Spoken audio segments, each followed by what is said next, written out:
Welcome back to How It's Really Going with Shana Rucker. You are getting me early on a Sunday morning. So if my voice seems a little different, that might be why. And for those watching on YouTube, yep, I have not brushed my hair and I don't have any makeup on, and I am still drinking my morning coffee. It's 8:23 on Sunday morning, but I really felt fired up and I really wanted to record this podcast and this episode here for the YouTube while I was really feeling the feelings, because I just really felt it necessary to get this off my chest. Now, I will say that I did do a or the last episode I think I did was about how I wasn't going to be so much talking about the ethical marketing stuff, and I was going to move back to regular programming. And that is still true. However, this topic is super important. It does relate to the ethical marketing, but not in the way that you might think.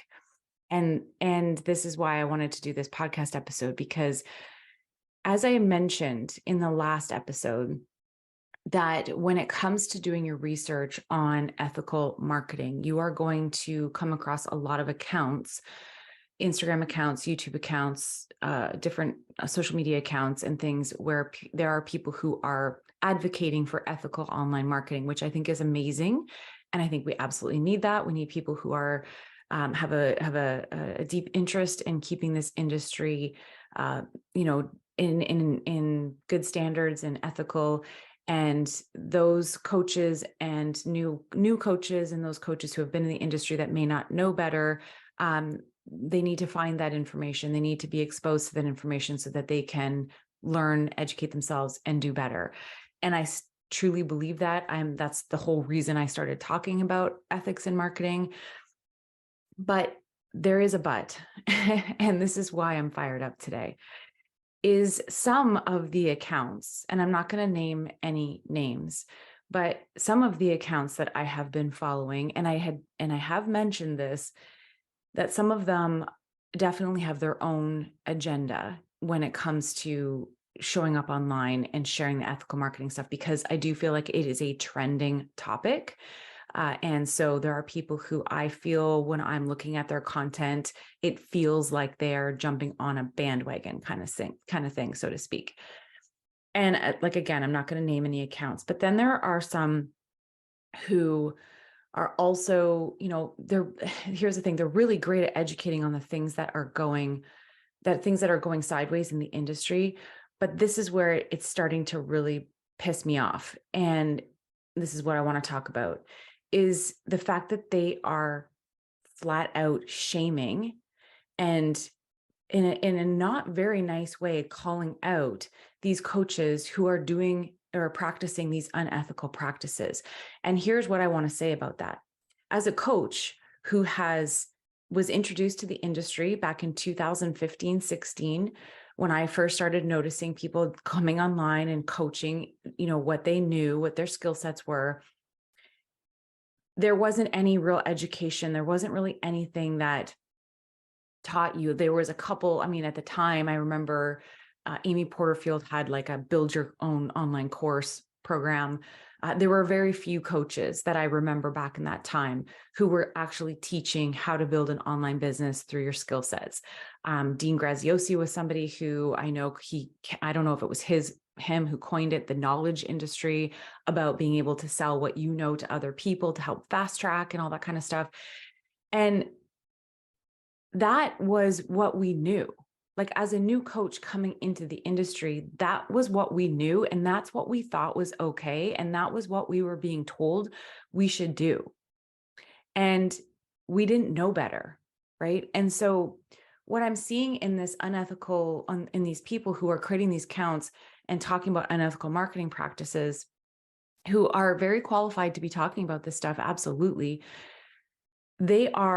it's like almost like they're angry at the coaches who are coming into the space doing some of these unethical practices, and they're calling them out in ways. They're calling them scammers, and they're calling them, they're just like they are knowingly doing these things. And I agree, there are some coaches out there who are knowingly doing these things and scamming people. But I would say majority of the coaches who are coming into the online space aren't knowingly scamming people. They are doing what they have been taught by the people before them. They're doing what they have been taught by some of these big names like the Amy Porterfields, the Dean Graziosis. They're doing those things because they think that's what they're supposed to do. And I'm pissed off because I'm absolutely one of those people. I just did what I was taught to do by people who I thought were authorities in the industry. A couple of things that they talked about.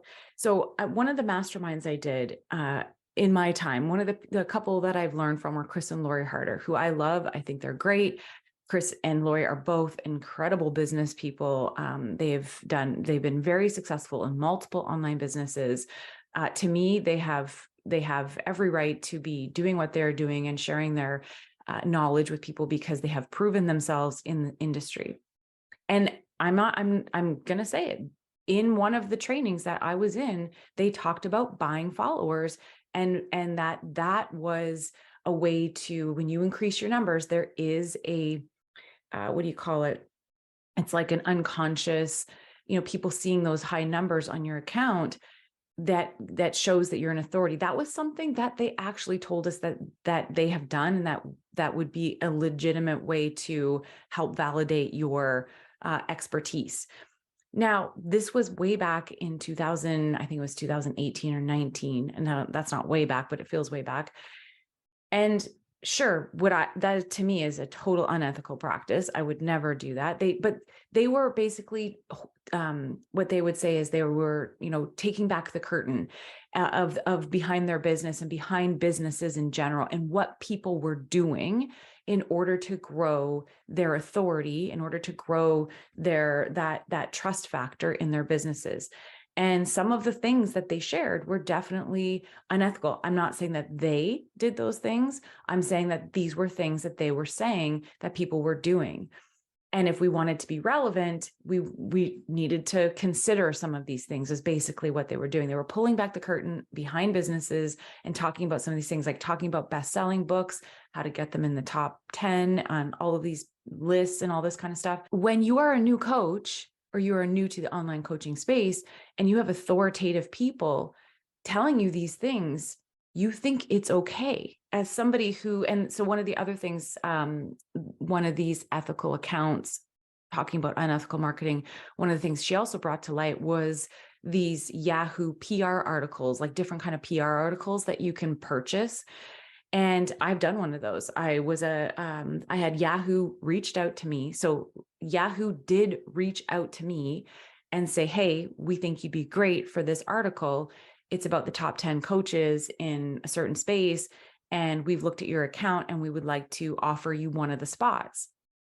Okay. Like when you're a new coach or a newer coach and you've been doing your business and then someone reaches out to you and asks you this, you're like, oh my gosh, this is amazing. I would totally love to be a part of this. Of course, it makes good sense for business too, right? Because you're like, oh, I'm going to be a top 10 coach, right? So, and then in the conversation behind the scenes, as the Yahoo people were reaching out to me, I was asking them questions and I'm like, what is my part? What's involved? How much is it going to cost? Right? Because I'm not stupid.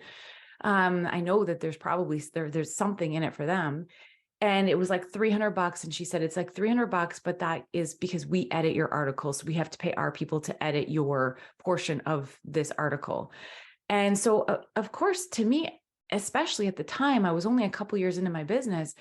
It totally made sense for me to do that. I was super thrilled to have that, to be able to have the article, to be a part of that, to be able to show it on my social media. Now, I didn't know any different. I didn't know that that was wrong. I didn't know that that was unethical, whatever.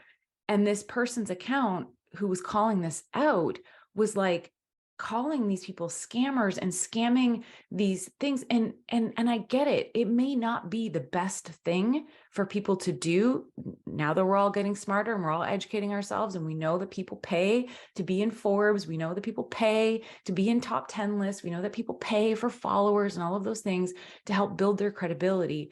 But when everyone's doing it, and you're newer into the industry, you don't know that that's wrong. You just think it's part of what you're supposed to be doing. And the problem I have with this person who's calling this out is that she is treating everyone in her content like we are maliciously, purposefully scamming people by taking part in these things. And that is not the case.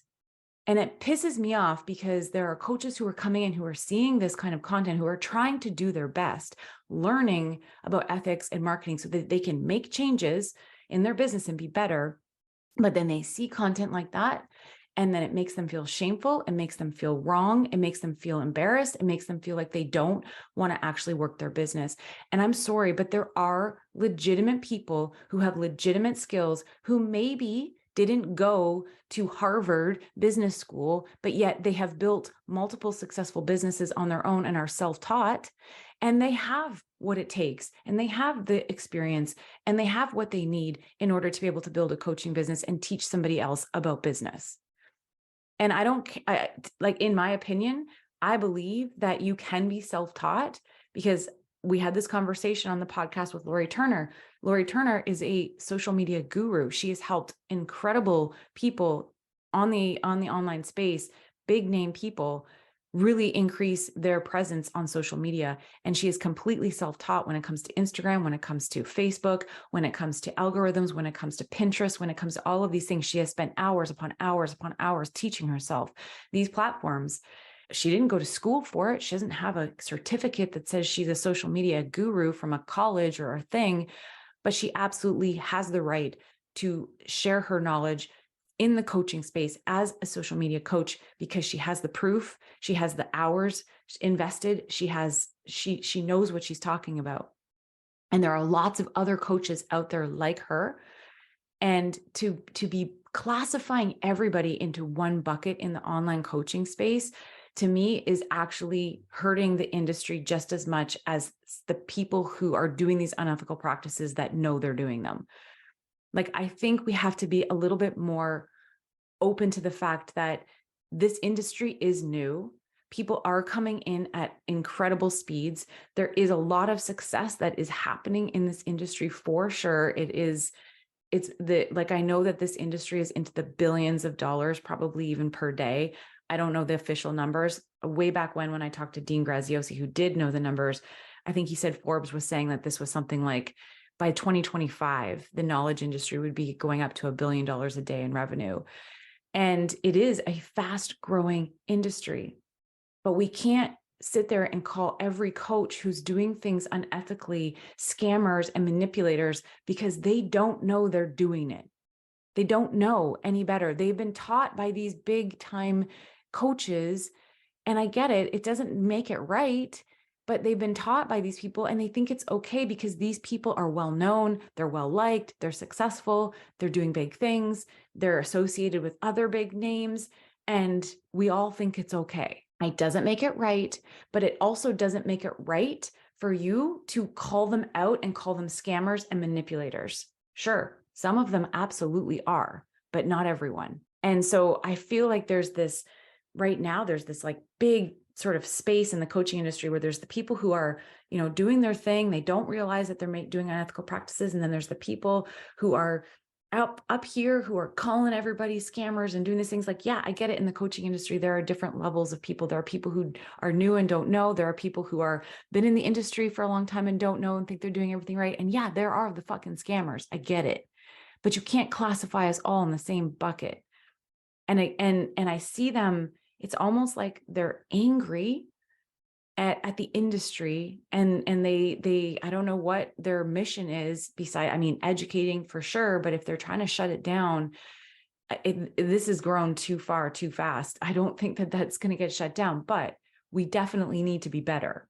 We definitely need to be educating ourselves and be better. I really wanted to get this out there because I am seeing kind of two sides to this. And it's one side is, yeah, we need to be better. We need to educate. We need to do things in a more ethical way, honest way. Consumers are getting smarter. They are not being duped by the smoke and mirrors and just looking at numbers and flashy pictures and all that kind of stuff. They know They know they're doing their due diligence and they should be asking questions, looking for results, getting proper testimonials, asking for credentials, all of those things. Consumers are getting smarter. And so we do need to be better. That's what I'm saying. We do need to be better. We need to be better for ourselves and we need to be better for our clients, right? We're not in this to price gouge. We're not in this to take advantage of people. We're in this because we truly want to help people. And I get it. You know, there are people out there who just, they don't know better and they're trying to learn, and we need people educating, absolutely, but we don't need them shaming and making coaches feel horrible for doing practices that they didn't know were wrong. Like, we can educate in a way that isn't mean, basically. And I think that's the other side of it, is that there are people who are seeing this as an opportunity to stand out and grow their own business by taking this angle of this like extreme sort of view. And I think that there's actually a middle ground here that we can come to, where we can talk about these things, we can educate people and come from a place of maybe they don't know, and let's educate them in a way that is going to help them understand, but not make them feel like garbage. And that's my point. So I really wanted to share that because I just, you know, it's unfortunate that it has to be so extreme. And I think that there is a way that we can, you know, be ethical, but also be coaches who maybe, you know, are just, like I say, self-taught, who are really good at what we do, who have skill sets. There are things that, you know, like as a business coach, I didn't go to business school. I went to graphic design school. Sure, I learned about marketing, I learned about advertising, and I learned about some of those things, but I didn't go to a business program to learn about, I don't know, whatever they teach in business stuff. I built 2 businesses, 2 six-figure businesses myself, learning from other people, learning from my own experience. And I'm constantly evolving and growing, but I feel I am qualified to help online entrepreneurs because I do have natural skill sets. I am tech savvy. I do understand online marketing. I did self-study social media. I've worked with a lot of amazing people and learned from them. And just because I didn't go to school for it doesn't mean that I'm not qualified for it. And I think that there is so many gray areas in this space of unethical businesses. There's definitely some hard lines, 100%, but there are also some gray areas, and shaming people for taking part in unethical practices when they don't realize or know that they're doing it is really unfortunate. And it's going to take a lot of really good people out of the industry. And that makes me sad. So I wanted to share this episode for this very reason, so that if you are somebody who is doing your education, you're doing your due diligence, you're learning about ethical marketing, and you come across some of these accounts where they are literally shaming and being mean and bad talking people like yourself because you didn't know any better, but they're trying to highlight these unethical practices through that kind of mean speak, don't take it personally. Okay. Because I was reading some of these things and I felt attacked, literally felt attacked. And it's what made me want to do this episode, because I don't think I also don't think that is the right answer to fixing this unethical marketing problem in the industry. So I just wanted to make sure that I got this out, because it was literally eating at me. I saw this person's post and I was just like, you can bring these things to light, absolutely, but you cannot say that every single person who is engaged in those actions is malicious and purposefully trying to scam people. They honestly don't know the difference. They don't know that paying to be a part of Yahoo is wrong. They don't know that. They think it's okay because everybody else is doing it.